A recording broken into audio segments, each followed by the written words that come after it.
నమస్తే, welcome to Telugu రాజ్యం. నేను మీరామ్. ఇండియా వర్సెస్ పాకిస్తాన్ ఈ వరుస అటాక్స్లో ఈ మధ్యకాలంలో మొన్న కేఏ పాల్ గారు ఒక ప్రెస్ మీట్ పెట్టి నేను పాకిస్తాన్ వెళ్ళి పీస్ కోసం ట్రై చేస్తాను, గతంలో కూడా వెళ్ళాను అని అయితే ఆయన స్టేట్మెంట్ పాస్ చేయడం జరిగింది. రేపు ఆదివారం రోజున ఆయన హెలికాప్టర్ ద్వారా పాకిస్తాన్కి చేరుకున్నట్టుగా వార్తలు వస్తున్నాయి. ఓవరాల్గా కేఏ పాల్ గారు ఎందుకు ఇలాంటి నిర్ణయం తీసుకున్నారనే అంశం గురించి ప్రముఖ సోషల్ యాక్టివిస్ట్ కృష్ణకుమారి గారితో చర్చిద్దాం. అమ్మ నమస్తే. నమస్తే.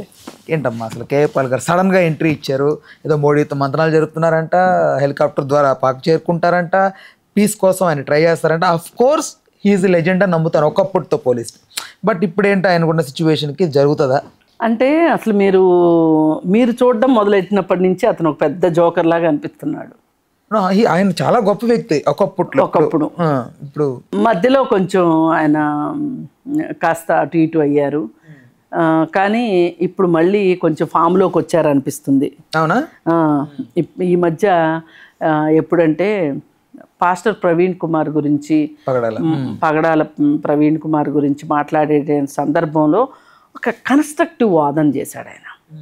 అంతకుముందు ఏంటి అంటే కొంచెం అల్లర్చిల్లరగా మాట్లాడటము, భావోద్వేగంతో మాట్లాడటము, ఒక పొలిటికల్ జోకర్ని చేసేశారు. ఆయన నార్మల్గా మాట్లాడినా దాన్ని ఏదో బాగా ట్రోలింగ్ ఖర్చు పెట్టి చేయించినట్టు చేశారమ్మా. చేసేసరికి మధ్యలో అతని తమ్ముడు చనిపోయాడు, హత్య గావించబడ్డాడు. అది ఇతనే చేశాడు అని చెప్పి ఇతని మీద కేసు అయింది. ఇతను జైలుకి కూడా, ఇతనే అని నమ్మి జైలుకి కూడా జైల్లో పెట్టారు. అయితే నిందితుడిగా పోలీసులు నమ్మారు. కానీ తరువాత విచారణలో తేలింది ఏంటంటే అతని సొంత కొడుకే తండ్రిని చంపాడు, కేఏ పాల్ నిర్దోషి అని తేలింది. ఆ సందర్భంలో అతను కొంచెం మానసికంగా కుంగిపోయి కాస్త అటు ఇటు అయ్యాడు. కానీ అంతకుముందు అతనికి చాలా పెద్ద చర్చ ఉండింది. నిజానికి అతని దగ్గర సొంత విమానం ఉంది, బోయింగ్ విమానం ఉంది. ఇంకా గట్టిగా మాట్లాడాలంటే శాంతి చర్చలు జరిపిన ఉదంతం కూడా ఉంది. మనకేమనిపిస్తుంది అంటే మన పెరటి చెట్టు మనకు వైద్యానికి పనికిరాదు. ఇప్పుడు మన కళ్ళ ముందు రోజు కనిపిస్తుంటే మనకి అనిపిస్తుంది, కానీ ఎక్కడో ఉన్నారు అని అంటే వాళ్ళంటే మనకు చాలా ఎనలేని గురిగా అనిపిస్తుంది. ఇప్పుడు గడాఫీ యుద్ధం జరుగుతుంటే, లిబియాలో యుద్ధం జరుగుతుంటే అక్కడికి వెళ్ళి హోటల్లో కూర్చొని గడాఫీతో చర్చలు జరిపాడు. ఓ పక్కన చుట్టూ బాంబులు వర్షం పడుతుంది. వెళ్ళాడు, కూర్చున్నాడు, మాట్లాడాడు. ఏం మాట్లాడాడో తెలియదు, కానీ ప్రయత్నం చేశాడు. అసలు శ్రీశ్రీ ఏమంటారంటే, వీలైతే పరిగెట్టు, లేదంటే కనీసం నడువు, అది కాదంటే పాకు, అంతేగాని ఆగకు, ఒక చోటే ఆగిపోకు అని చెప్తాడు. అట్లాగే ఇప్పుడు కేఏ పాల్ కూడా పరిగెట్టాడా, నడిచాడా, పాకాడా అనేది అనవసరం. ఏదో ఒక ప్రయత్నం అయితే చేస్తున్నాడుగా, చేరుకుంటాడు. ఒక మాట, ఒక ధైర్యంగా వీళ్ళు ఎంతమంది వెళ్తానికి సిద్ధపడతారు చెప్పండి పాకిస్తాన్కి? ఎవరు వెళ్ళరు. అతను వెళ్తానంటున్నాడు, వెళ్తాడు. వెళ్ళిన తర్వాత ఏవైనా ఒక ప్రయోజనం ఉండదా అది వేరే విషయం. ప్రయత్నం చేసేవాడిని ఎప్పుడు మనము నవ్వులాట కింద తీసుకోకూడదు. ప్రయత్నం చేసేవాడిని ప్రయత్నం చేయనివ్వాలి. ఇప్పుడు ఈయన ఉన్నాడు, ఎడిసన్ బల్బును కనిపెట్టాడు. 99 సార్లు ఆయన ప్రయత్నించాడు. చాలామంది ఏమంటారంటే 99 సార్లు విఫలం చెందిన తర్వాత అప్పుడు విజయం సాధించాడు అంటాడు. నాలాంటి వాళ్ళు ఏమంటారంటే 99 సార్లు ప్రయత్నం చేశాడు, 100సారి విజయం సాధించాడు. మనం చూసే దాన్ని బట్టి ఉంటుంది. మనం పాజిటివ్ వేలో చూస్తున్నామా, నెగిటివ్ వేలో చూస్తున్నాం అనే దాన్ని బట్టి ఉంటుంది. అందుకని ఏది ఏమైనా ఇవాళ ఉడతా భక్తిగా ఏదో ఒక ప్రయోజనం, అంటే ఏదో ఒకటి, ఒక మార్పు కోసమే కదా ప్రయత్నం చేశాడు. మీరు తన్నుకోండి, యుద్ధం చెయ్యండి, చచ్చిపోండి అని అయితే అనట్లేదు కదా. ఒక సానుకూల దృక్పథంతోనే వెళ్తున్నాడు, శాంతి గురించి వెళ్తున్నాడు. అతనికి మట్టుకు మనం ఖచ్చితంగా అభినందనలు తెలపాల్సిందే. అతని ప్రయత్నం అతన్ని చేయనివ్వాల్సిందే. ఇప్పుడు ఇందాక కూడా నేను అనింది అదే. ఇప్పుడు ఒక 4-5 దేశాలు కలగలిసి కూర్చొని మాట్లాడుకుని ఇలా జరగడం ఎంతవరకు కరెక్టు? ఇలా జరగడం కరెక్ట్ కాదు, ఈ ఉగ్రవాదం మంచిది కాదు అని చెప్పి పాకిస్తాన్కి అవసరమైతే 2 లెంపకాయలు వేసైనా సరే బుద్ధి వచ్చేటట్లు చేసి, అసలు మీరు ఎందుకు ఇది ఇలా ఉగ్రవాదాన్ని పెంచి పోషించి మీ దేశానికి నష్టం చేసుకుంటున్నారు, పక్క దేశాలకి నష్టం చేస్తున్నారు అని ఒక కౌన్సిలింగ్ లాగా చేయాల్సిన అవసరం అయితే ఉంది కదా. ఎందుకు ఎవరో ఏమి ప్రయత్నం చేయట్లేదు? ఎందుకు చేయట్లేదు అంటే ఎవరు చేసే తప్పులు వాళ్ళు చేస్తున్నారు. ఇప్పుడు రష్యా ఉక్రెయిన్ యుద్ధం జరుగుతుంది కదా, ఇప్పుడు పాలస్తీనా ఇజ్రాయెల్ మధ్యలో యుద్ధం జరుగుతుంది కదా, అలాగే ఇంకా కొన్ని దేశాల్లో జరుగుతున్నాయి కదా, ఆయిల్ కోసం యుద్ధాలు జరగనివ్వండి, ఇంకో దానికోసం జరగనివ్వండి, యుద్ధాలు జరుగుతున్నాయి. దీంట్లో సందట్లో సడని సంతలో సామాన్లు అమ్ముకున్నట్లు అమెరికా వాడు ఆయుధాలు అమ్ముకుంటున్నాడు. మనకు కూడా సాయం చేస్తానన్నాడు, మనకు కూడా ఆయుధ సరఫరా చేస్తానన్నాడు. కానీ ఏది ఫ్రీగా ఉండదు, ఖచ్చితంగా డబ్బులకే. ఇప్పుడు డబ్బులు పెట్టి ఆయుధాలు కొని యుద్ధం చేసి మన జవాన్లు మనం నష్టపెట్టుకొని ఎంతమంది తల్లులు కడుపుకోత. దీనికన్నా కూడా ఒక శాంతి మార్గంలో మాట్లాడుకొని శాంతి చర్చలు చేసుకోవడం కరెక్టు.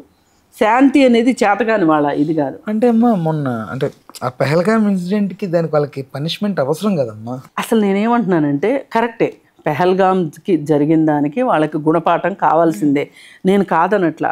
అసలు మనం ఎన్నిసార్లు ఒక చెడ్డవాడిని చెడ్డవాడిగానే అలానే ఉంచితే ఎన్నిసార్లు మనం గుణపాఠాలు నేర్పుకుంటూ వెళ్తాము, ఎన్నిసార్లు మనం నష్టపోతూ ఉంటాము.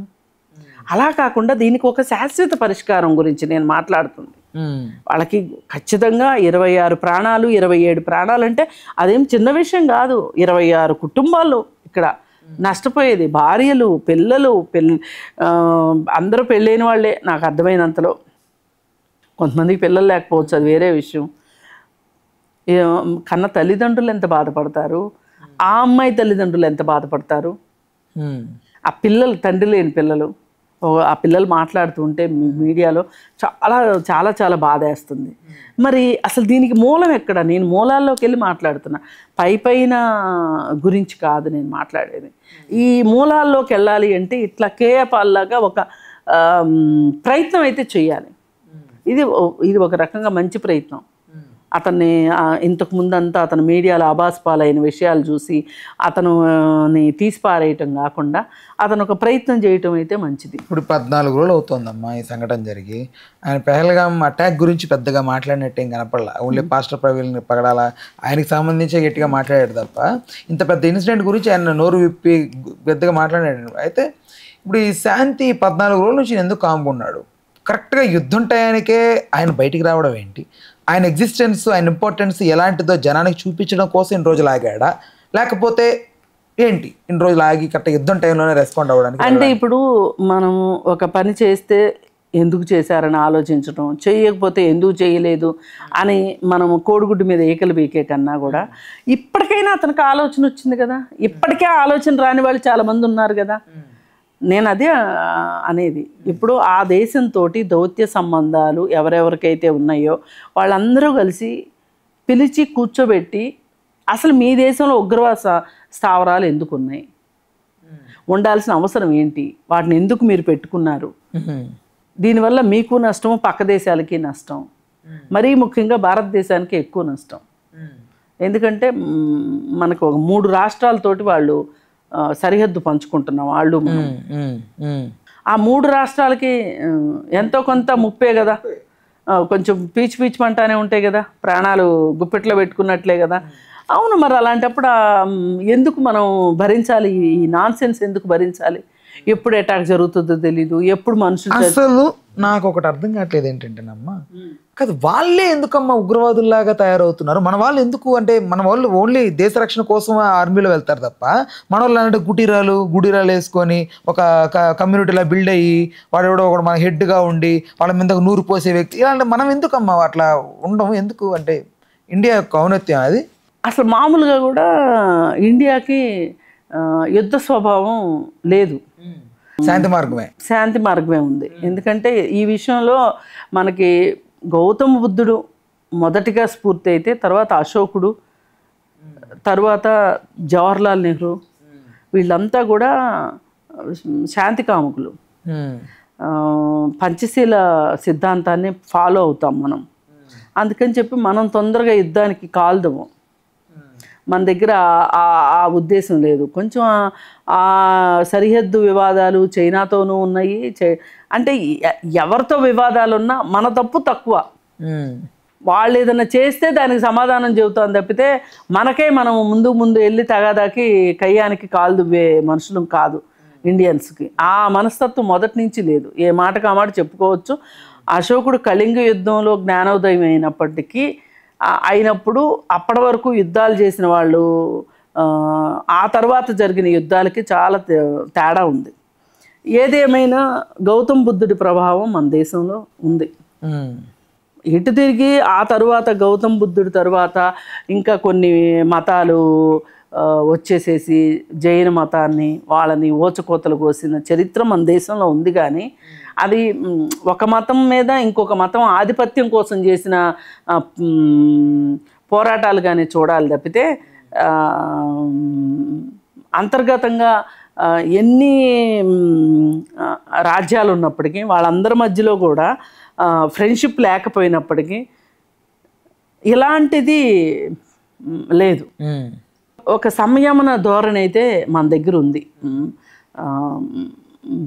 అంటే బోధనలు చేసేవాళ్ళు కావచ్చు, ఒక రకంగా మనకి ప్రవచనాలు చెప్పేవాళ్ళు కావచ్చు, మతంగా కానీ ఇప్పుడు పోతులూరి వీరబ్రహ్మేంద్ర స్వామి ఉన్నాడు, మన సౌత్లో చెప్పుకోదగ్గ మనిషి. అలాగే సంస్కరణవాదులు ఎక్కువ మంది ఉన్నారు. వీళ్ళందరి వల్ల ఇప్పుడు నారాయణ గురు అని చెప్పి, అలాగే ఇప్పుడు తమిళనాడులో పెరియార్ కానీ, ఇప్పుడు వీళ్ళు ఏంటంటే సమాజంలో ఈ పరిస్థితి వల్ల ఉద్రిక్తతలు వస్తాయి అంటే కనుక ఆ పరిస్థితిని రూపుమాపటానికి వాళ్ళు వాళ్ళదైన స్థాయిలో పనిచేశారు. దానివల్ల మన దగ్గర ఏమైనా అలాంటివి వచ్చినా కానీ అణిచివేయబడ్డాయి. ఏదేమైనా అన్నిటికీ మూలం మటుకు బుద్ధుని యొక్క బోధనలే తెలియకుండా పనిచేస్తాయి. అదే ఇప్పుడు కేఏపాల్కి సంబంధించి ఖచ్చితంగా పీస్ వస్తుంది అనుకున్నారా? వెళ్తే ప్రయత్నం చేస్తున్నాడు, వెళ్ళాడు కదా, ఇంతకుముందు కూడా వెళ్ళాడు కదా. రైట్. అందుకని ఇప్పుడు అతను చేసేది మంచి ప్రయత్నమే. మంచి ప్రయత్నాన్ని మనం ఎప్పుడైనా సరే అభినందించవలసిందే. చూద్దాం ఏం జరుగుతుంది. అండ్ ఇంకొక లాస్ట్ కన్క్లూజన్కి వచ్చే ముందు ఒక డౌట్ అమ్మా. కేఏపాల్ని జోకర్ లాగా ప్రజెంట్ చేయడానికి ఒక సో కాల్డ్ పొలిటీషియన్ 30 కోట్లు ఖర్చు చేశాడన్న ఒక న్యూస్ వైరల్ అయిందమ్మా. ట్రోలర్స్కి ట్రోలింగ్ కోసం న్యూస్ ఛానల్లో. నమ్ముతున్నారా మీరు? దాన్ని విశ్వసిస్తున్నారా? అంత కాకపోయినా కానీ అట్లీస్ట్ 10 కోట్లు డబ్బులతో కాదు, కావాలని అతన్ని ప్రచారం చేసిన జోకర్ లాగా చేసింది మట్టుకు, ఒక పథకం ప్రకారం చేసింది అయితే మట్టుకు వాస్తవం. ఎంత ఖర్చు పెట్టారనేది నేను చెప్పలేను, కానీ అతను చేసింది మాత్రం వాస్తవం. ఇంపాక్ట్ అయ్యింది, ఆయన ఇబ్బంది పడింది వాస్తవం. అతను ఎక్కడో దాకా ఎందుకు బ్రదర్ అనిల్ని పైకి తీసుకురావటానికి కేఏపాల్ని తొక్కేశారు అనేది చాలామంది మాట్లాడుకుంటారు. అందుకని భర్త అతని కోసం చేశారు అని అంటారు. అలాగే ఏమో ఎంతవరకు వాస్తవం ఉంది, ఎన్ని రూమర్సే వాస్తవం. కాకపోతే నమ్మడానికి కూడా మనకేంటి అంటే బ్రదర్ అనిల్ కుమారు ఈయన తర్వాత వచ్చినవాడు, ముందు నుంచి ఉన్నవాడు కాదు. ఎప్పటి నుంచో ఉన్నాడు. నాకు కూడా వేరే వాళ్ళు చెప్పారు ఒకళ్ళు, ఏంటంటే మరి ఎంత ఆసమాషిగా తీసేయొద్దండి, ఇప్పుడేదో జోకర్ లాగా మారాడు, కానీ అతని దగ్గర చర్చిలో కనుక మీరు వెళ్ళి చూస్తే ఆయన కూడా చెప్తూ ఉంటాడు, పసిపిల్లలు విధవరాండ్లకి నేను చాలా చేస్తాను నా చర్చిలో అని. నిజంగానే ఒక షూ కంపెనీకి ఫోన్ చేస్తాడు.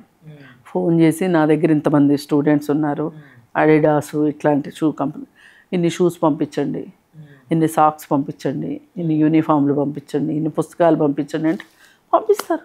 అంటే అక్కడ ఒక షెల్టర్ ఉంది, పిల్లలు ఉన్నారు, ఆశ్రమాలు, ట్రస్ట్. దీంట్లో అది ట్రస్ట్ అనకూడదు, చర్చి ప్రాంగణంలో చాలామంది అనాథ పిల్లలు ఉన్నారు. ఆ చుట్టుపక్కల చాలామంది చదివించలేని వాళ్ళు ఆసరాగా ఉన్నారు. ఉంది ఆ చర్చి ఒక ఆసరాగా ఉంది. మరి అలాంటప్పుడు అతని అవసరం ఉందనేగా సొసైటీకి. ఒక గ్యాప్నైతే అతను ఫిల్ చేస్తున్నాడుగా.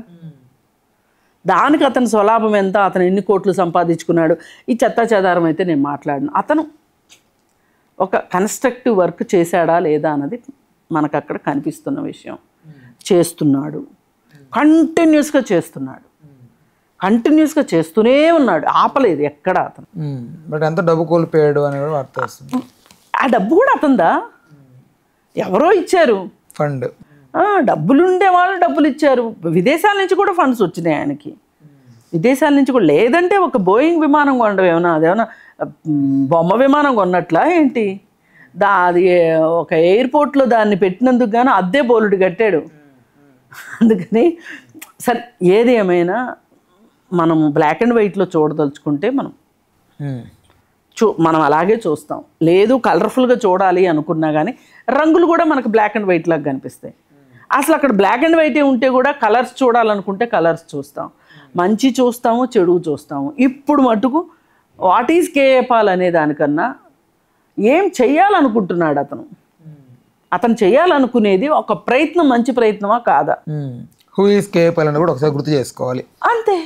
రైట్, ఓకే అమ్మా, థ్యాంక్ యూ అమ్మా, ధన్యవాదాలు, థ్యాంక్ యూ. హలో, తెలుగు రాజ్యం ఛానల్ చూస్తున్నారా?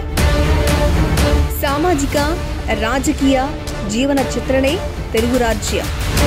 అతిశయోక్తులు, అసత్యాలు ఉండవు. రాజకీయ కోణం కాదు, ప్రజా కోణమే కొలబద్ద. తెలుగు రాజ్యం వీక్షణ మీ ఉత్తమ అభిరుచికి నిదర్శనం.